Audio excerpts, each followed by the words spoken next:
partir de agora, pela LOL TV, chegamos com mais uma edição inédita do nosso programa Entrevistas, que todas as terças-feiras chega para poder te informar e te entreter, trazendo temas que possam ser relevantes não só no seu dia a dia, mas também para a sua vida.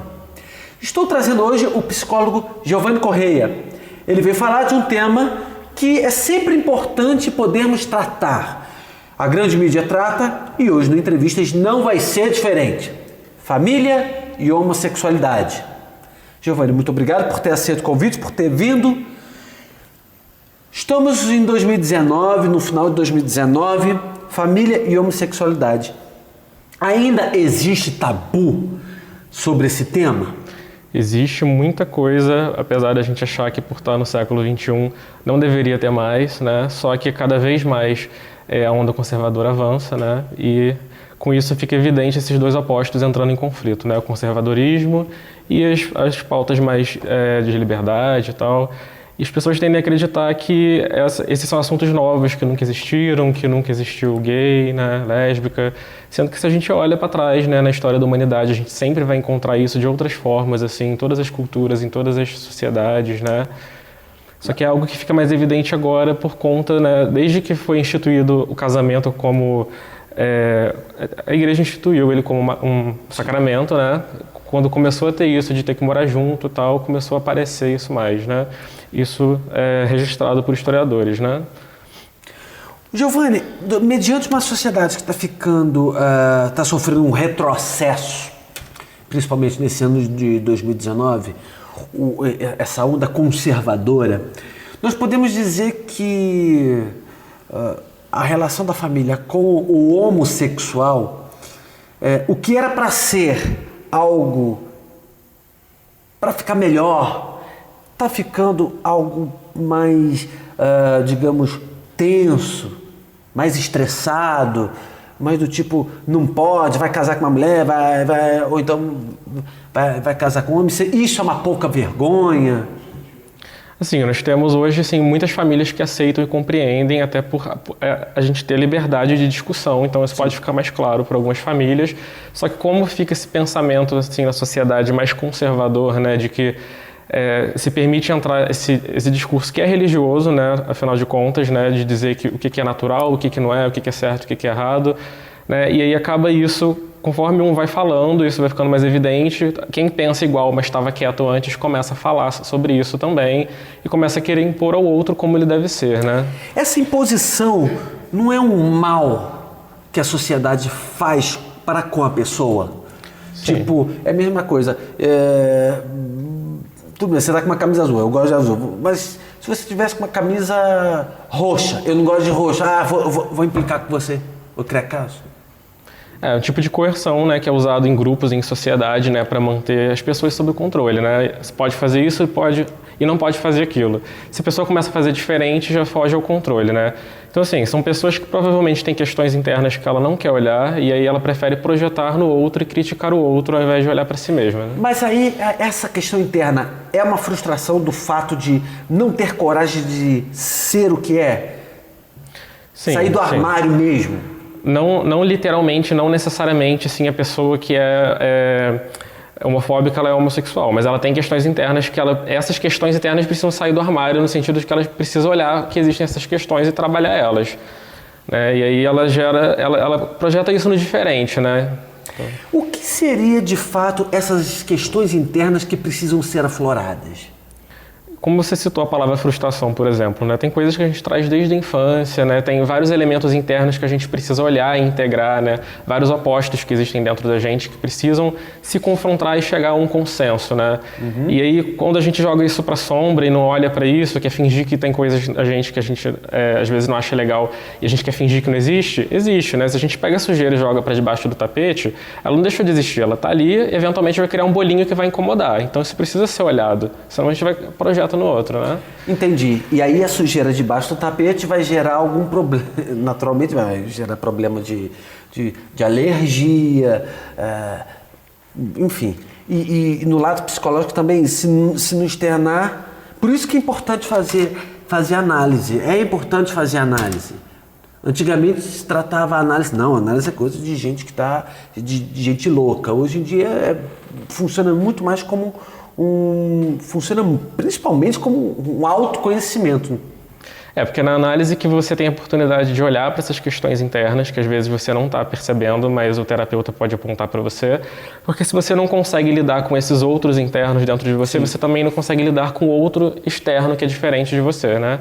E aí a gente tem o nosso país, por exemplo, que está desse jeito hoje, né? As pessoas não se entendem, as pessoas são hipócritas no sentido de que elas pregam um falso moralismo e elas escondidamente fazem outras coisas opostas, né? Porque é isso, né? Eu projeto no outro porque eu sou perfeito, eu não faço isso, mas estou fazendo as escondidas. E aí vem à tona e é um escândalo, né? Exatamente. Aí você chegou num ponto, num ponto crucial. Apontar o dedo. Apontar o dedo é fácil, mas debaixo dos panos pode fazer tudo. Como aconteceu nos Estados Unidos, não lembro se foi 2, 3 anos atrás, mas aconteceu que um prefeito conservador do Partido Republicano esculhambava os gays, falava mal, falava impropérios, descobriu que ele tinha um caso.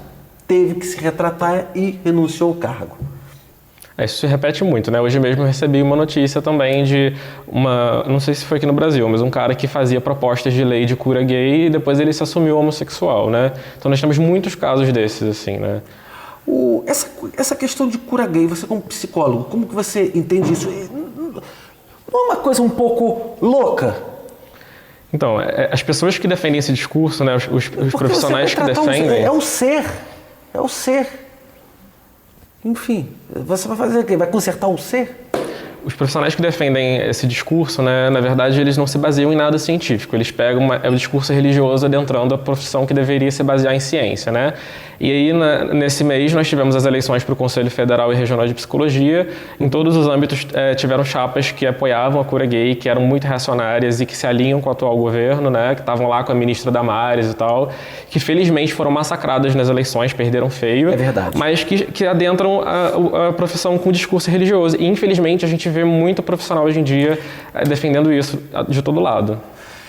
Isso influi na questão familiar? Em que sentido?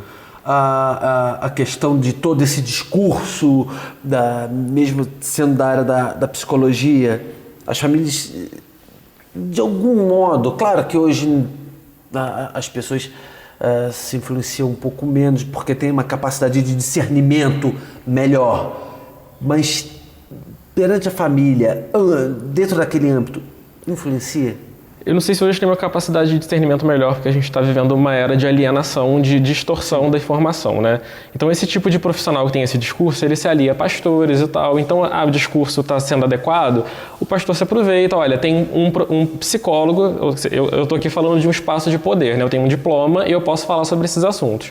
Se você chama aqui, por exemplo, um cara desses que vai falar com título de psicólogo, uma asneira dessas que não é baseada em nada, quem está em casa não sabe, né? E vai ouvir e vai acreditar. Olha, é um psicólogo que está falando sobre isso. Então, ele deve ter algum sentido isso, né? Eu assisti, em 2015, numa entrevista da Carmita Hábito, que é uma sexóloga, no programa do Roberto Dávila, e o Roberto Dávila perguntou sobre essa questão da homossexualidade. E a Carmita Hábito, ela foi direta, ela virou e falou assim, ela disse o seguinte: se você paga psicanalista, psicólogo, para você se tratar de uma questão que é sua, você está jogando dinheiro fora, porque isso é uma questão biológica. Foi uma frase forte, até o Roberto Dávila ficou bastante impressionado. As pessoas hoje em dia não conseguem entender que a parte biológica é o que funciona e que não adianta fazer imposições para poder mudar com questões, vamos emplacar a cura gay, o kit gay, não pode ter porque senão a criança vai ser... Como que você enxerga essa questão? A sexualidade é um conceito múltiplo, né? A sexualidade ela tem aspectos culturais, tem aspectos biológicos, tem aspectos psíquicos, né? É um misto disso tudo. Então, assim, não tem como a gente afirmar que existe um gene para isso. Isso para nenhuma questão, tá? Pode ser qualquer transtorno psíquico. Assim, se você falar da esquizofrenia, as pessoas querem achar um gene para esquizofrenia. Sim. E não é só isso, né? Depende do ambiente, depende de uma questão de coisas, né? Não existe corpo separado da psique. E não existe agente separado da sociedade. A gente está inserido num todo. E isso tudo funciona em interação, né? Então, assim, a sexualidade a gente vê se formando desde a infância, né? Ela não se manifesta, assim, claramente na infância, mas traz aspectos ali da relação com os pais, etc. Não tem nada definido. E de forma que eu acho que, meu Deus, a criança vai ler um livro e vai influenciar ela, né? Não pode. Não pode ver aquilo que vai virar gay. É uma coisa que eu não... Assim, eu particularmente eu não consigo entender. Senão não existiriam gays, né? Porque a nossa sociedade diz que não pode ser gay. Então, se é tão fácil só mostrar um livro que já transforma, então era só mostrar um livro ensinando a ser hétero e seria todo mundo hétero, né? Mas não é assim que funciona. Imagina. Uma sociedade... nós sabemos que nós atravessamos uma fase bastante complicada sob o ponto de vista conservador. Até... demasiadamente conservador. Como passa, que nós estamos no final de 2019 praticamente, como enfrentar isso, como eu falei no princípio do bloco, entendendo que nós estamos vivendo um retrocesso, tudo aquilo que houve de avanço está indo para passar uma marcha ré e está indo. Eu acho que não existe outro jeito. Dizer ladeira abaixo, né? Eu acho que não existe outro jeito além de ir pra rua todo mundo junto e cobrar seus direitos, né? Cobrar dos políticos e tal. Mas para isso ser alimentado, as pessoas precisam buscar informação nos lugares corretos, né? Não é se formar em história pelo YouTube igual o outro lá tá fazendo. Quem, por exemplo? O filho do seu presidente, né? Tá lá dizendo que está se formando em história pelo YouTube, né? E as pessoas gostam de argumentar vendo vídeo do YouTube, usando o YouTube como argumento. E ignora as pesquisas científicas, né? Coisas de anos de pesquisa, né? Isso que eu tô falando da informação hoje ser distorcida. Mas além de informação científica, né? Abusar da nossa cultura mesmo, assim, ler, usar de todas as formas de arte, porque elas também ajudam na integração das nossas questões internas. Então, assim, se a cultura e a arte fossem impregnadas na sociedade, muitos desses problemas seriam evitados. Com certeza. Se também a cultura, a arte e a educação que anda sendo tão maltratado, tão esquartejado, certamente nós teríamos, o Brasil estaria num caminho melhor. Nós vamos para um rápido intervalo comercial, voltamos já. Nos aguardem.